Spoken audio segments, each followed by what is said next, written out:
CM Mamata Banerjee ने बंगाल चुनाव के लिए घोषणा पत्र जारी कर दिया है। घोषणा पत्र में घर घर राशन पहुंचाने का वादा किया गया है। टीएमसी के घोषणा पत्र में 5 लाख लोगों को रोजगार देने का वादा, गरीब एससी एसटी को सालाना 12,000 रुपए, विधवा पेंशन बढ़ाकर के 1,000 रुपए करने की बात, परिवार की महिला मुखिया को हर महीने 500 रुपए, अनुसूचित जाति जनजाति की महिला मुखिया को 1,000 रुपए देने का वादा किया गया है।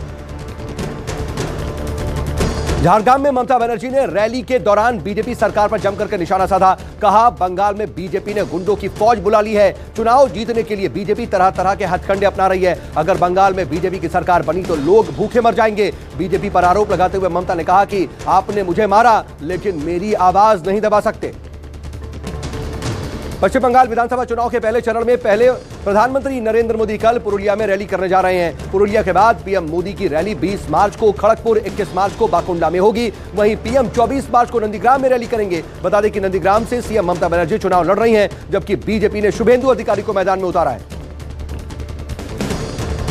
इलाहाबाद विश्वविद्यालय की कुलपति की नींद नमाज की अजान की वजह से खराब होने का मामला अब तूल पकड़ता जा रहा है। कुलपति ने प्रयागराज जिले के डीएम से इसकी लिखित शिकायत की है। 3 मार्च को लिखी इस चिट्ठी में कुलपति प्रोफेसर संगीता श्रीवास्तव ने लिखा है कि मस्जिद के लाउड स्पीकर के तेज आवाज से नींद में खलल पड़ रहा है। मुस्लिम धर्मगुरुओं ने इसे एक गैर जिम्मेदार और भेदभाव वाला रवैया बताया है।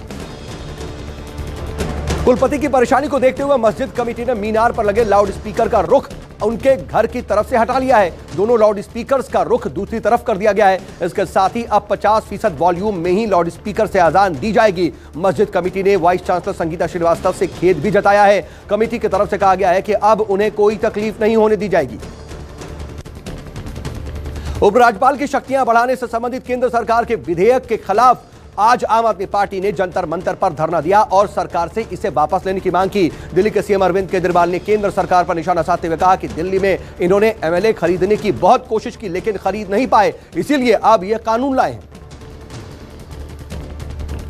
एंटीलिया केस को लेकर के मुंबई पुलिस कमिश्नर परमबीर सिंह पर गाज गिरी है। उन्हें मुंबई पुलिस कमिश्नर पर से हटा दिया गया है। परमबीर सिंह को डीजी होमगार्ड बनाया गया है, जबकि हेमंत नगराले को मुंबई की नई जिम्मेदारी दी गई है और मुंबई पुलिस का नया कमिश्नर बनाया गया है। बता दें कि सचिन वाजे को एंटीलिया के विस्फोटक कार कांड में एनआईए ने गिरफ्तार किया है। सचिन वाजे परमबीर सिंह को ही रिपोर्ट करते थे। एंटीलिया विस्फोटक कार मामले में हर दिन नया खुलासा हो रहा है। सूत्रों के मुताबिक जांच के नाम पर इंस्पेक्टर सचिन वाजे सबूत मिटा रहा था। सूत्रों की माने तो विस्फोटकों से भरी गाड़ी रखने का मास्टरमाइंड सचिन वाजे ही है। एनआईए के अधिकारियों के मुताबिक पूरी प्लानिंग सचिन वाजे की ही थी। फिलहाल सचिन वाजे एनआईए की कस्टडी में है। बंगाल समेत 5 चुनावी राज्यों को लेकर के बीजेपी की केंद्रीय चुनाव समिति की बैठक जारी है। बंगाल बीजेपी के कई बड़े नेता कल रात से ही दिल्ली पहुंचे हुए हैं और चुनाव समिति की बैठक में पीएम मोदी, जेपी नड्डा, अमित शाह, राजनाथ सिंह समेत कई बड़े नेता शामिल हैं। बैठक में बंगाल समेत 5 राज्यों के उम्मीदवारों के नाम पर भी चर्चा संभव है। दिल्ली में बदमाश बेलगाम हो गए हैं। दिल्ली में मजनू का टीला इलाके में हत्या की वारदात के बाद हड़कंप मच गया। यहां पर एक महिला की गोली मारकर के हत्या कर दी गई। पुलिस के मुताबिक जब महिला सुबह अपने घर से सफाई कर रही थी, उसी दौरान 2 बाइक सवार बदमाशों ने महिला को गोली मार दी। पुलिस पूरे मामले की जांच कर रही है। कोरोना के बढ़ते मामलों को लेकर के पीएम ने मुख्यमंत्रियों के साथ बैठक की है। पीएम मोदी ने सभी राज्यों को निर्देश दिया है कि एक बार फिर टेस्टिंग, ट्रैकिंग और ट्रीटमेंट पर जोर देने की जरूरत है। महाराष्ट्र, पंजाब, केरल, गुजरात के बढ़ रहे जो संक्रमण है उस पर पीएम मोदी ने कहा, कोरोना की दूसरी लहर को तुरंत रोकना होगा। डर का माहौल नहीं बनना है और हमें जनता को परेशानी से मुक्ति दिलानी है। कोरोना संकट के बीच ममता बनर्जी ने केंद्र पर बड़ा आरोप लगाया है। झारग्राम में चुनावी रैली में ममता बनर्जी ने कहा, केंद्र सरकार बंगाल को वैक्सीन नहीं दे रही है। ममता बनर्जी ने बड़ा ऐलान किया और कहा कि हम बंगाल के लोगों को मुफ्त वैक्सीन लगाएंगे। देश में कोरोना के मामले तेजी से बढ़ने लगे हैं। 3 महीने बाद एक बार फिर से 24 घंटे में 28,000 से ज्यादा केस सामने आए, जबकि 188 लोगों की 24 घंटे में मौत हो गई। स्वास्थ्य मंत्रालय के मुताबिक देश में एक्टिव मरीजों की संख्या लगातार बढ़ रही है। महाराष्ट्र में कोरोना का कहर लगातार जारी है। 24 घंटे में महाराष्ट्र में रिकॉर्ड तोड़ मरीज सामने आए हैं। महाराष्ट्र में एक दिन में 23,139 कोरोना के मरीज सामने आए और 84 लोगों की पुष्टि हो गई। नाइट कर्फ्यू और संपूर्ण लॉकडाउन के बाद भी संक्रमण में तेजी देखने को मिल रही है। दिल्ली में भी कोरोना तेजी से पैर पसारता दिखाई दे रहा है। एक बार फिर करीब 2.5 महीने के बाद दिल्ली में 500 से ज्यादा कोरोना के मरीज 24 घंटे में पाए गए। 24 घंटे में दिल्ली में कोरोना के 536 मरीज मिले, जबकि 3 लोगों की मौत हो गई।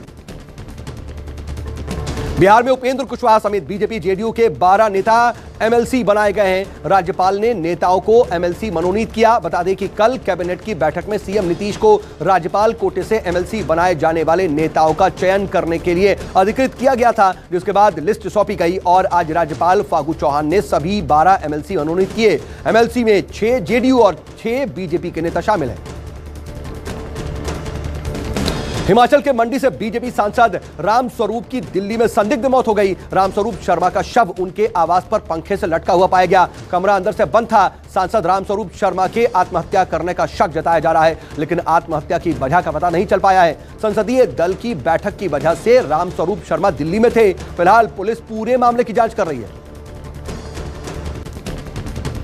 रूस के राष्ट्रपति पुतिन को लेकर के अमेरिकी राष्ट्रपति जो बाइडेन का सनसनीखेज बयान सामने आया है। एक चैनल को दिए इंटरव्यू में जो बाइडेन ने कहा, मैं मानता हूं कि पुतिन एक हत्यारा है, उनके पास कोई आत्मा नहीं है। अमेरिकी राष्ट्रपति ने यह भी कहा कि पुतिन को 2020 के अमेरिकी राष्ट्रपति चुनाव में दखल देने के लिए कीमत चुकानी पड़ेगी। बाइडेन की इस तल्ख टिप्पणी की वजह यूएस इंटेलिजेंस की मंगलवार को आई वो रिपोर्ट बताई जा रही है, जिसमें यह कहा गया है कि पुतिन ने चुनाव में दखल देकर के डोनाल्ड ट्रंप को जिताने की कोशिश की थी।